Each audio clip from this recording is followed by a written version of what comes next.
आज या ठिकाणी राष्ट्रवादी अभियंता सेल यांच्या माध्यमातून इंजिनियर्स डे याचं सेलिब्रेशन केलं जाते आणि आपल्या सर्वांना मार्गदर्शन करण्यासाठी इथं आवर्जून वेळात वेळ काढून आलेले आणि आपल्या सर्वांचेच मार्गदर्शक आदरणीय पवार साहेब, तसंच राजकीय क्षेत्रामध्ये ज्यांचं मार्गदर्शन आम्हाला नेहमीच असतं असे जयंतरावजी पाटील साहेब, आत्ताच ज्यांनी आपल्या सर्वांना त्यांचे कॉलेजचे दिवस सांगितले आणि नंतरचा राजकीय काळसुद्धा काही प्रमाणात आपल्या सर्वांना सांगितला असे प्राजक्तदादा तनपुरे, सारंगजी पाटील, तसंच जयदेवजी गायकवाड, प्रशांतदादा जगताप, आपल्या NCP इंजिनिअरिंग सेलचे प्रेसिडेंट अमितजी देसाई, अजयभाऊ सावंत, दिनेशभाऊ जगताप, सुनीलजी गव्हाणे, तसंच विकासजी लवांडे, इथं उपस्थित असणारे महादेवजी बालगुडे व उपस्थित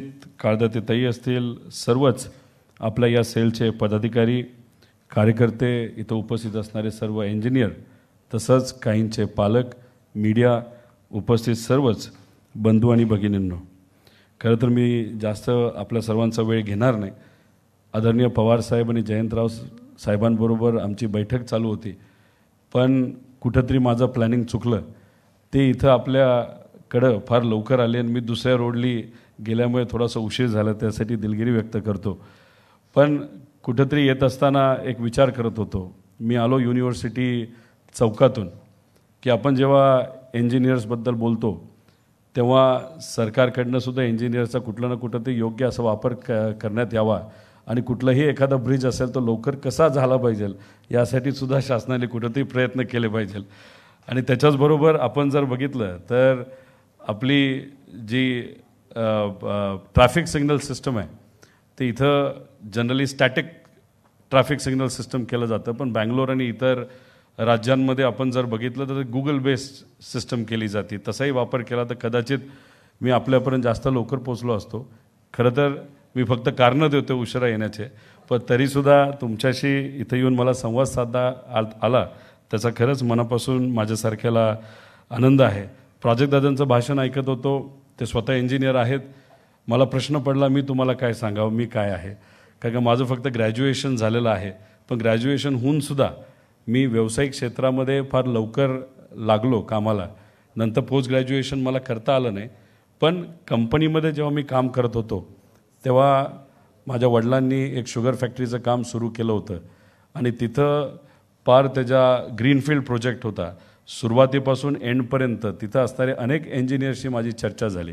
त्याच्यामध्ये टेक्निकल म्हणजे इंजिनिअरिंग क्षेत्रामध्ये विविध जे इंजिनियर्स असतात, सिव्हिल इंजिनियरशी मी फॉलोअप करायचो, कोऑर्डिनेट करायचो, मेकॅनिकल इंजिनियरशी मी बोलायचो, इलेक्ट्रिकल इंजिनियरशी बोलायचो, IT इंजिनियरशी मी बोलायचो. त्यामुळे मी कदाचित इंजिनियर नसलो तरी इंजिनियरचं महत्त्व हे नक्कीच माझ्यासारख्या कार्यकर्त्याला माहिती आहे आणि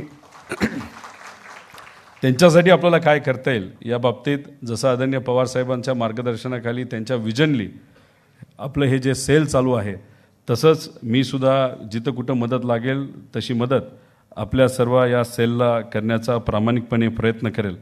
फक्त मी एवढंच आपल्या सर्वांना सांगतो की आपण इंजिनियर झाला आहात, कष्टातून झालेला आहात. तुमच्यातले अनेक असे मुली असतील जे आज इंजिनियर असतील, पण त्यांचे आईवडील कदाचित 10वी नाही तर 12वी सुद्धा शिकले नसतील.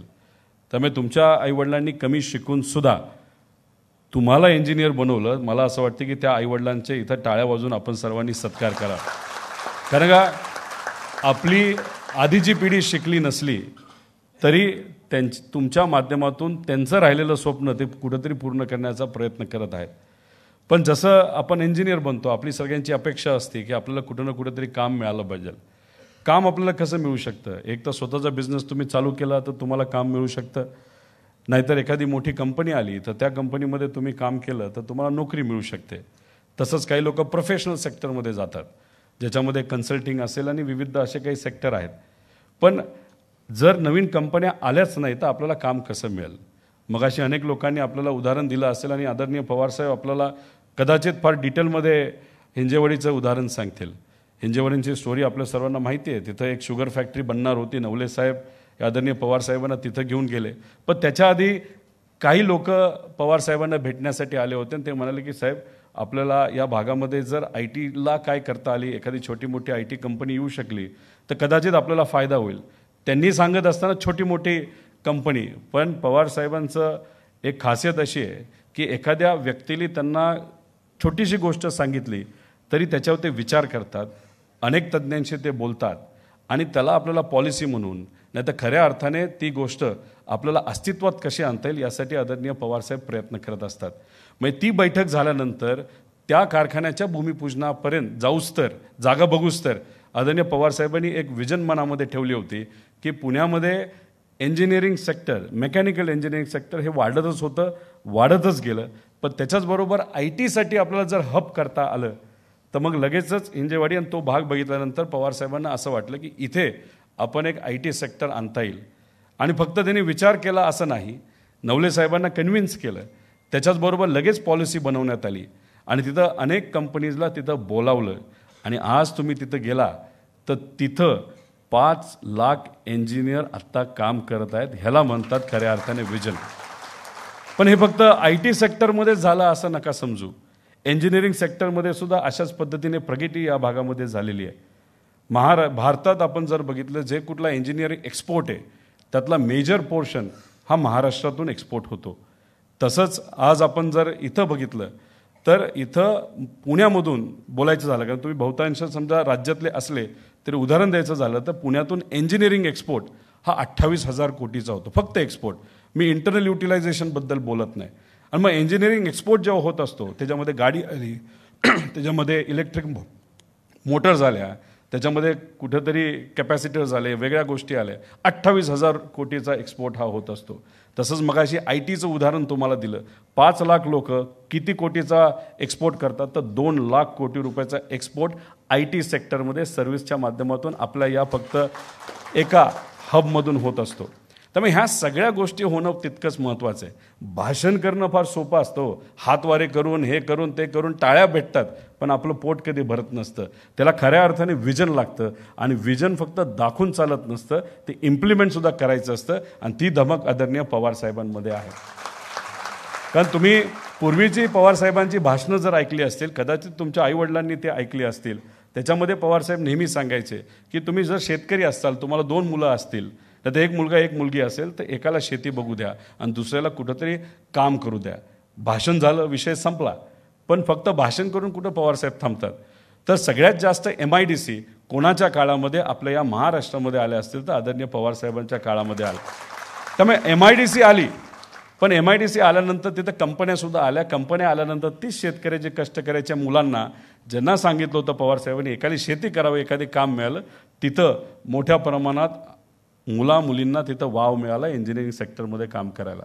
आणि प्रयत्न पवारसाहेबांनी नेहमीच केला की बॅलन्स्ड कुठेतरी एक्सपॅन्शन झालं पाहिजे, बॅलन्स डेव्हलपमेंट झालं पाहिजे. त्यामुळे पुणे मुंबईला स्ट्रॅटेजिक ॲडव्हान्टेज आहे. काही लोक म्हणतात अरे पुणे मुंबईचाच फक्त विकास झाला.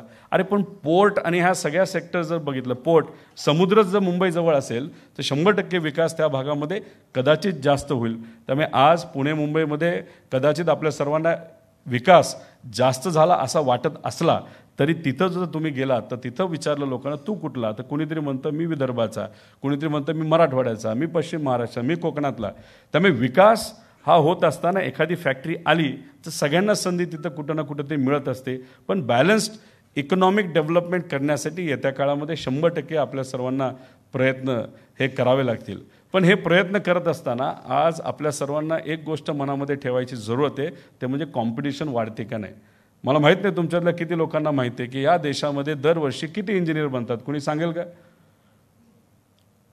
काय नाही, जास्त टेन्शन घ्यायची जरूरत नाही. 10 लाख इंजिनियर वर्षाला आपल्या या देशामध्ये बनतात. त्यातला महाराष्ट्राचा वाटा किती आहे? किती इंजिनियर बनून बाहेर पडतात? 2 लाखाच्या आसपास तिथं बनतात. म्हणजे ही परिस्थिती आज आपल्या राज्याची आहे. त्यामुळे ह्याच्यातल्या सगळ्याच लोकांना काम मिळेल असं नाही, कारण की काही लोक स्वतःचा बिझनेस चालू करतील. पण आज डिस्गाईज अनएम्प्लॉयमेंट खूप मोठ्या प्रमाणात, हा तुमचा मोठा चॅलेंज आहे. तुम्ही म्हणाल अरे डिस्गाईज अनएम्प्लॉयमेंट काय म्हणता? तुमच्या वडिलांचं स्वतःचं दुकान असेल, छोटंसं दुकान असेल, आणि तिथं तुमचे वडील बसतात, काम करतात, त्यात तुमचं घर चालतं, आणि मग तुम्हाला आज इंजिनियर म्हणून कुठेही नोकरी मिळत नाही. मग तुम्ही वडिलांबरोबर बसून त्या दुकानात नुसतं गल्ल्यावर तरी बसला तरी असं म्हणलं जातं की तुम्ही एम्प्लॉईड आहात, पण ॲक्च्युली तुम्ही अनएम्प्लॉईड आहात. कारण तुम्ही इच्छा नाही तर गल्ल्यावर बसायची, पण तरी तुम्हाला बसावं लागतं, कारण आज संधी दिली, आज संधी आपल्याला मिळत नाही. तसंच रिक्षा चालकाचा एखादा मुलगा असेल, वडिलांच्या जागेवर त्याने जर रिक्षा चालवली, काही लोक म्हणतात he is employed, he is not employed, he is unemployed. त्यामुळे इंजिनिअरिंग सेक्टरमध्ये सुद्धा खूप मोठ्या प्रमाणात आज अनएम्प्लॉयमेंट आहे, आणि ह्याच्यासाठी आपल्याला येत्या काळामध्ये पॉलिसी वाईज सुद्धा काही ना काहीतरी हे करावं लागेल. पण मग ही मुलं कुठं जातात, तर स्पर्धा परीक्षेकडे वळतात. मग स्पर्धा परीक्षेकडे वळल्यानंतर तिथंसुद्धा स्पर्धा खूप मोठी आहे. 2.5 लाख वेकेन्सीज आहेत, त्यासाठी 32 लाख मुलं मुली बसतात. त्याच्यावरूनच तुम्ही रेशो थोडासा बघा. त्यामुळे आज आपल्याला कशावर चर्चा करायची जरूरत आहे, एक नवीन डेव्हलपमेंट काय. कारण तुम्हाला आज डिग्री मिळाली, विषय तिथं संपतो असं नाही. 1 वर्ष तरी तुम्ही नोकरी बघत बसला तरी मग एका वर्षाला जेव्हा तुम्ही इंटरव्ह्यूला जाता, तिथं असताना इंटरव्ह्यू घेणारा तुम्हाला म्हणतो वर्षभर काय करत होता. मग कुणीतरी म्हणतं कुणीतरी घरी आजारी होता, असं असतं तसं असतं. त्यामुळे 1 महिना जरी डिले झाला तरी तुम्हाला इंटरव्ह्यू घेणारी व्यक्ती तुम्हाला प्रश्न करू शकते, तू काय करत होतास, नाही तर काय करत होतेस. याच्याचबरोबर आज जग फार पटकन बदलतं आहे. आज जर तुम्ही अभ्यास केला तर 60% जॉब्स आज जे आहेत ते 10 वर्षाला राहणार नाहीत. त्याच्यामध्ये आर्टिफिशियल इंटेलिजन्स असेल, ॲनालिटिक्स असेल, अशा बऱ्याच गोष्टी. जसं की पूर्वी असं समजलं जायचं की जर तुम्ही सरकारी नोकरीमध्ये भरती झालात तर लगेच तुमचं लग्न व्हायचं, का सेफ जॉब आहे. तसंच एक काळ आला होता IT सेक्टरमध्ये तुम्हाला जेव्हा नोकरी मिळायची तेव्हा लगेचच तुमचं लग्न म्हणजे एक स्टेबिलिटीचा एक भाग असतो, म्हणून मी म्हणतो. आजची परिस्थिती काय हे तुम्हालाच खरं माहिती आहे, मी त्याच्या जास्त खोलात जाणार नाही. पण तरीसुद्धा लगेच तिथं आपल्याला कुठंतरी सेटल होत होतो. त्याचं मुख्य कारण कसं की IT सेक्टरमध्ये तेव्हा स्टेबिलिटी होती, फी होती, पगार होता. पण आज जर परिस्थिती बघितली, जे जॉब आपण करत होतो, जे जॉब इंजिनियर्स करत होते, टेस्टिंगचं असेल, ते आज कम्प्युटर करायला लागलेत. GTP का काय असतं ते काय हो, अहो ते प्रेमपत्रसुद्धा लिहिते हो, आज पुस्तकं लिहायला लागलेत. आज जर तुम्ही पत्रकार आहे, जे पूर्वी लिखाण करायचे, आज लिखाणसुद्धा आता कम्प्युटर करायला लागलं आहे. त्यामुळे हे सगळे चॅलेंजेस येत्या काळामध्ये मोठ्या प्रमाणात आहेत. त्यामुळे आज महाराष्ट्रामध्ये आणि आज देशामध्ये मोठा प्रॉब्लेम कुठला आपल्या सर्वांना बघावा लागत असेल, नाही तर फेस करावा लागत असेल, तो म्हणजे अनएम्प्लॉयमेंटचा आहे. नीती आयोगाच्या म्हणण्यानुसार 48% अनएम्प्लॉयमेंट इंजिनिअरिंग सेक्टरमध्ये आहे. त्यामुळे येत्या काळामध्ये आपण जेव्हा काम करू तेव्हा सातत्याने आम्हीसुद्धा पवारसाहेबांच्या मार्गदर्शनाखाली विधिमंडळामध्ये जिथं कुठं आम्हाला संधी मिळेल तिथं आम्ही एम्प्लॉयमेंटबद्दल बोलत असतो, तिथं कामाबद्दल बोलत असतो, नवीन कंपन्या कशा आल्या पाहिजे याच्यासाठी बोलत असतो. आणि जेव्हा आम्ही म्हणतो ना की एखादी कंपनी जी भारतात नाही तर महाराष्ट्रात येणार होती ती गुजरातला गेली, ते वाईट अशासाठी वाटतं. कारण का एक छोटासा प्रोजेक्ट घ्या फॉक्सकॉनचा, 1.5 लाख कोटीचा होता. आता हा हॉल जर तुम्हाला बांधायचा असेल, या हॉलची किंमत तुम्हाला 1.5 कोटी असेल. आता 1.5 कोटी रुपये याची किंमत असेल म्हणजे काय, ह्याला लागणारं सिमेंट हे तुम्हाला 40 लाखामध्ये बसेल. हे जे तुम्हाला लाकडी दिसते ते 20 लाखाला बसेल. त्याच्याबरोबर हे कापड दिसते ते 10 लाखाला बसेल. हा प्रोजेक्टर जो असेल तो अजून 15 लाखांचा आहे. त्यामुळे ह्या सगळ्या गोष्टी आपण कुठून घेतो, तर इकोसिस्टम आसपासमधून घेतो, पुण्यातून घेतो. मग पुण्याची इकॉनॉमी तशी वाढते. त्यामुळे हे जे प्रोजेक्ट्स असतात त्या भागात आल्यानंतर ते जे सिव्हिल इंजिनियर असतील त्यांना काम मिळतं, मोठे प्रोजेक्ट्स येतात.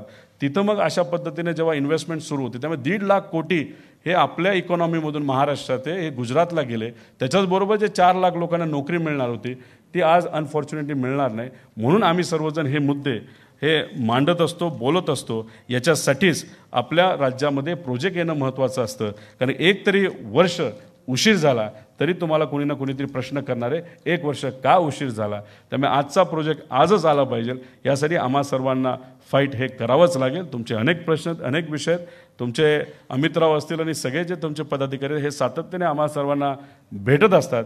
त्यामुळे त्यांच्याशी आपण बोलून तुमचे अडचणी कसे सोडवता येईल यासाठी 100% प्रयत्न करू. आणि आदरणीय पवारसाहेब असतील, जयंतराव पाटील साहेब असतील, यांच्या मार्गदर्शनाखाली सुद्धा विधिमंडळामध्ये हे मुद्दे मांडत असतो. जास्त बोलून आपल्या सर्वांचा वेळ घेणार नाही, पण तुम्ही एवढ्या मोठ्या संख्येने आलात त्यासाठी तुमचं मी मनापासून आभार व्यक्त करतो. आणि सेलचे सुद्धा आभार व्यक्त करतो. फक्त 6 महिने झाले तरीसुद्धा एवढ्या मोठ्या पद्धतीची कार्यकारिणी त्यांनी तिथं बनवली आहे. त्यांचे आभार व्यक्त करतो आणि थांबतो. जय हिंद, जय महाराष्ट्र.